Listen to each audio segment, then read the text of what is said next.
Әбдіғали қызы Маржанмен әсерлі әңгіме бағдарламасы. Сәлем, Айша Бибі ФМ мектеп радиосының тыңдармандары.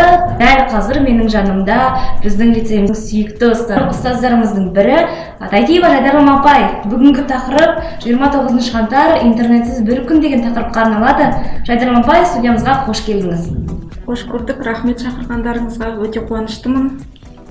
Осы жерге студиямызға келгеніңізге үлкен рахмет. Алғашқы сұрақты жеке өзіңізге қатысты қойсам. География пәнінің білікті мұғалімі, ұстазы деп те айтуға болады. Осы жолға мұғалімдікке кім итермеледі, немесе қандай себептермен келдіңіз? Рахмет сұрағыңызға. Менің бұл мұғалімдікті таңдауым үйдегілер, мама папам деп айтсам болады. Директор болған мектепте, одан кейін барып ол отбасында кілең дәрігерлер, экономистер шыққан кейін.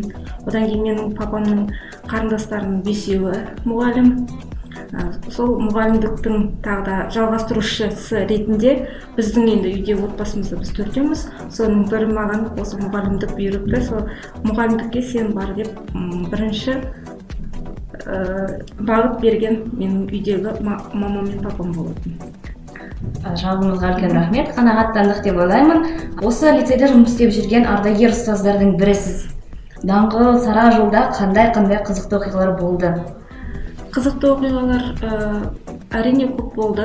Бұл лицейде есімнен кетпейтіндер деп айтсам болады. Бірақ енді қазір дәл осы сәтте есіме түспей тұр. Ең қызықты сәттер ол мұғалімдік мамандығын бастаған жылдары өте көп болды десек болады. Адам армансыз болмайды. Қандай арманыңыз бар? Әрине армандау ол армансыз адам қанатсыз құс деп айтады ғой. Енді қазіргі арманым деп айтсам шетелге. Мысалы өзім географ болған екен, әр мемлекеттің географиялық орнын білсек те, олардың экономикалық жағынан не болмаса басқа жағынан да сол сияқты шетелді көру маған ең бастысы. Бірінші жасыл құрлық дейміз ғой, Оңтүстік Америка. Оңтүстік Американы маған ең қатты қызықтыратын Боливия мемлекеті, одан кейін Азиядағы Сингапур мемлекеті. Осы екі мемлекетке менің бару арманым осы бастап. Басқа да армандар көп, енді оларды да орындалса деген ниеттемін. Армандарыңыздың барлығы орындалсын деп тілейміз. Және бізде көрерменнен келген екі сұрақ бар еді, соның бірі осы жерде қоюға міндетті сияқтымын. Қандай сыйлық алғанды қалайсыз? Мен белгілі бір сыйлықты айта алмаймын, мына сыйлық деп. Кімде-кім сыйлық берсе, ол өз жан дүниесімен дейді ғой, ұнаған. Мысалы, сол адамды біле тұра, ол қандай осы сыйлықты берсем, ол қажеттілігіне жарата ма деп ойлайды. Содан кейін бар ол адамның қызығушылығына байланысты береді. Маған белгілі бір мынандай осындай сыйлық деп айта алмаймын. Шын ниетімен көңілмен берсе, әр сыйлықты мен кішігірім болса да қыздардың стикерге жазып берген қағаздардың өзі де менің көңілімді жақсы жайландырады десем болады. Аноним оқушымыз деп айтсақ болады. Жайдарым әпкеге жүрегіңізден шыққан барлық ізгі тілектеріңізді жазылған сыйлықты сыйласаңыз болады. Ал құрметті тыңдармандар, біздің Жайдарым әпкені осында шақырып отырған үлкен себебіміз деп айтсақ болады, ол Жайдарым әпке естеріңізде болса 10 күн ғаламтордан бас тартқан болатын. Яғни 29 қаңтар дүниежүзі халықтары интернетсіз күнді атап өтсе, сіз 10 күнді 2 аптаны деп айтсақ болады, интернетсіз атап өттіңіз. Жалпы сезім қалай болды, идея қайдан болды? Адам қаласа дейді, бәрін жасауға болады деген бір кітаптан оқыған. Сол сияқты, мысалы, өзімізге шектеу қой. Ол шектеу қойғанда барлық нәрседен емес, уақытымызды тиімді пайдалану үшін деген сияқты. Өзімнің де денсаулығыма байланысты осы интернет бірінші көп уақытымды алатынын білдім. Одан кейін барып интернетсіз де былтыр мен телефонды жоғалтқан кезде 3 айда жүрдім. Сондықтан да неге кішкене демалмасқа, көңілімді басқаға алмасқа деген сияқты идея содан келді, кішкене демалу. Жалпы алғанда қазір статистикалық мәлімет бойынша 70% адамдардың 70%-ы әлеуметтік желіге уақытын келді. Сіз интернетті не үшін пайдаланатын едіңіз? Мен интернетті қазір мысалы интернетсіз елестету мүмкін емес. Бірақ ойлай келе бұрынғы уақытта да интернетсіз де телефонсыз да адамдар күнелткен. Менің енді пайдаланатын өзіміздің жұмысқа, сабаққа байланысты ғаламторлардан тез жүктеп алу, не болмаса суреттер алу деген сияқты, не болмаса тәсілдерді деген сияқты нәрселерді алу үшін пайдаланамын. Одан кейін қазір әлеуметтік желілердің мен бәрінде бармын. Оны айтатын болсақ, жаңағы Инстаграм дейміз, солардың бәрінде отырамын. Енді ең көбісі мен тез аударып дейді ғой, басып кете беремін, өзіме қызықты ғана мәліметтерді, өзіме қажет дегендерді ғана оқып отырамын. Ал былай артығынша уақытты жібермеймін деп ойлаймын. Қазіргі таңда ғаламторсыз өмірді елестету мүмкін емес. Оның ішінде зиян жағы да бар, пайдалы жағы да бар. Ғаламтордан шектеу барысында өзімізді бір жақсы, тиімді жақтан да шектеген сияқты боламыз ғой. Ал сізде қандай қиындықтар кездесті осы 2 аптада? Қиындықтар болды деп айта алмаймын, аса бір бірақ енді кей кезде болады ғой, бір документті не болмаса суретті жіберу деген сияқты. Ол 2 аптада ондай қиындықтар болған жоқ. Аса телефонмен звондап, не болмаса көрсең, соны айтуға да бұрынғы уақытта да бағана айтып кеткендей, телефонсыз да интернетсіз де өмір сүргенбіз деп. Ол жерде бір сұрақ қойған екен, оқушымыз директ Инстаграм арқылы мұғалімдердің WhatsApp группасы бар. Сол группада көп материалдар жіберіліп отырады. Сол материалдардан шет қалдыңыз ба дейді? Иә, әрине жаңа 10 күн ішінде шет қалдым.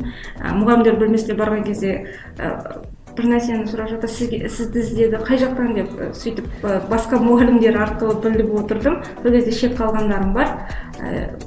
Бірақ қасымдағы әріптестердің бәрі де қосылып отырмын WhatsApp-қа. Сол себептен де олардан біліп отырдым. Рахмет, қанағаттанды деп ойлаймыз. Оқушымыз осы жерде сұрағым келгені, қазіргі таңда көбіміз басқа адамдар ойына көп мән беріп отырамыз. Достарыңыз, оқушыларыңыз, туыстарыңыз қандай пікірде болды?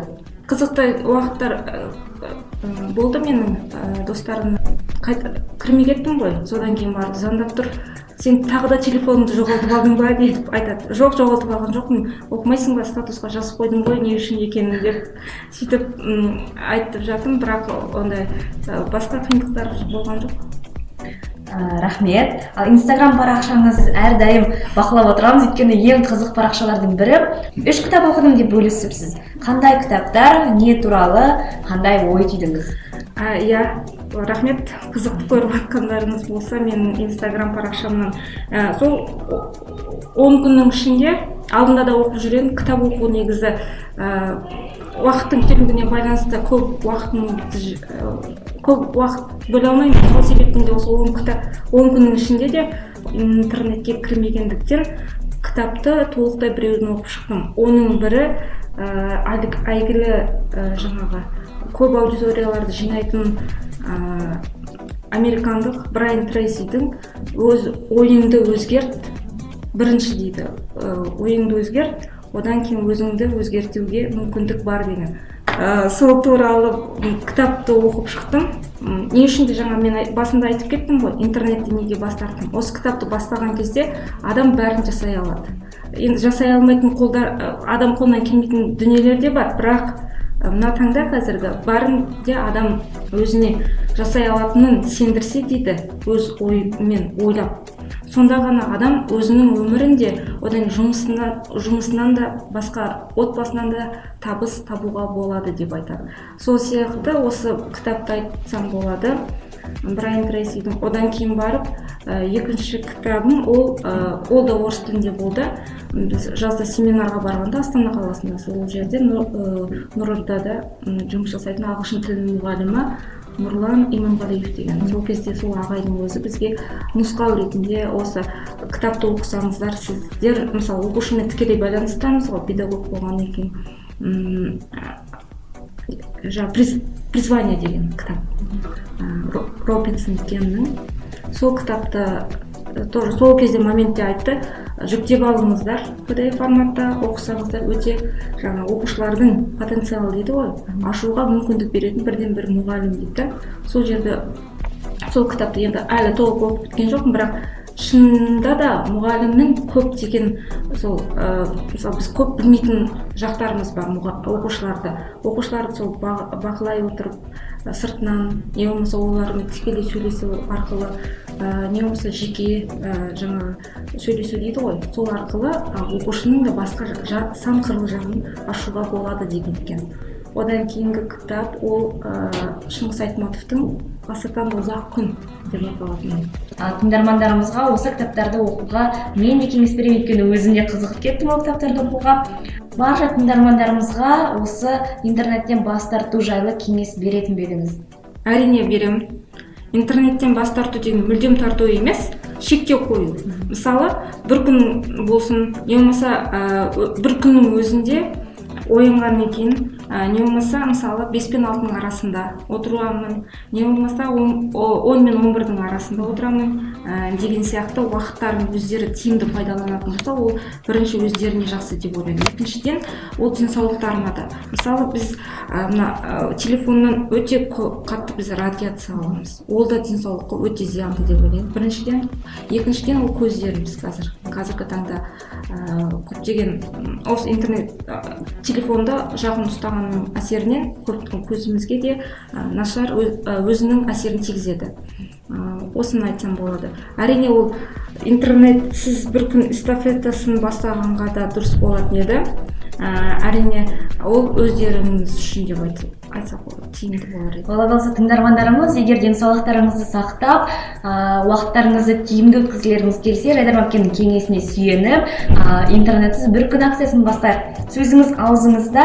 Олай болса дәл қазір біз интернетсіз бір күн эстафетасын бастайық.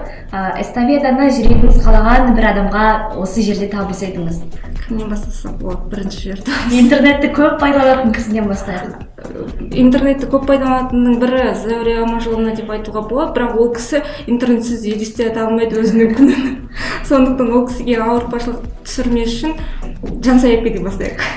Зәуреке, сізді Жайдар Мамкеніміз аяқта қалды, сондықтан дәл қазір тарихшылардан бастаған екенбіз. Құдайберген Жансая апайымыз, тарих пәнінің мұғалімі, интернетсіз бір күнін қалай өткізеді? Жайдар Мамкен бақыласын, егер Жансаяпке осы уәдесінен тайған жағдайда Жайдар Мамкеге өзінің қалаған сыйлығын алып берсін онда. Жақсы. Жайдар Мамке, ең соңғы сұрақты қойғым келді, ол директ бойынша келген екен Инстаграм парақшамызға. Әшекей бұйымдарды ұнатасыз, бас бармағыңызға сақинаның тағудың сыры неде дейді? Әшекей тағуды онша ұнатпаймын, жаңа енді әртүрлісі бар ғой, бірақ алтын сақинамен сырға ұнатамын. Бас бармаққа тағудың себебі бір адам болады ғой, өзінің ішінен бір өзгеріс, басқа адамдарға ұқсамағысы келетін адамдардың бірінемін деп айтсам болады. Мысалы, енді 5 саусағымыз бар ғой, бәрі басқа саусақтарына салса, мен осы бас бармағыма салып, ерекшеленгім келген шығар. Сол әдет болып кеткен, студент кезден бастап, осы сақиналарды алғаннан бастап, бас бармағыма салып. Олай болса, тыңдарманымыз, оқырманымыз Инстаграм парақшамыздың оның ешқандай мистикалық құпиясы жоқ, жай ғана ерекшелену, стиль деп айтсақ болады екен. Дәл қазір менде бір сұрақ пайда болып отыр. Мектебімізде бір нәрсені өзгерту деген үлкен тапсырманы сізге қолыңызға тапсырса, ең бірінші неден бастар едіңіз? Өте қиын сұрақ екен.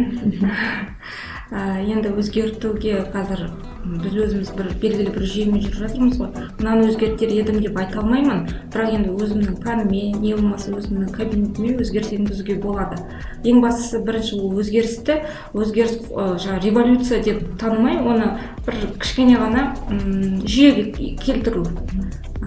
Мысалы айтсам, мен Бақ 4-ші қару, 4-ші билік иесі деп айтады. Сондықтан дәл қазір Жайдар Мамке өзінің сұранысын айтса, біздің басшылық әкімшіліктеріміз оны қолдап, сұранысын орындайды деген ниеттеміз. Жүйемізге онша әсерін қатты тигізбейтін шығар. Сенбі күнін оқушылар еркін форма күйеуіне рұқсат берсе деймін да. Олай болса осы жағын қарастырады, осы жағын біраз ойланады деген ойдамыз. Жайдарман әпке үлкен рахмет сізге келгеніңізге, студиямызға. Және бүгінгі күніміздің басты кейіпкері деп айтсақ болады, Жансая әпке, өзіңіздің уәдеңізді ұмытпаңыз. Рахмет, сау болыңыз. Рахмет сіздерге де, табыс тілеймін. Жақсы, сау болыңыздар. Рахмет.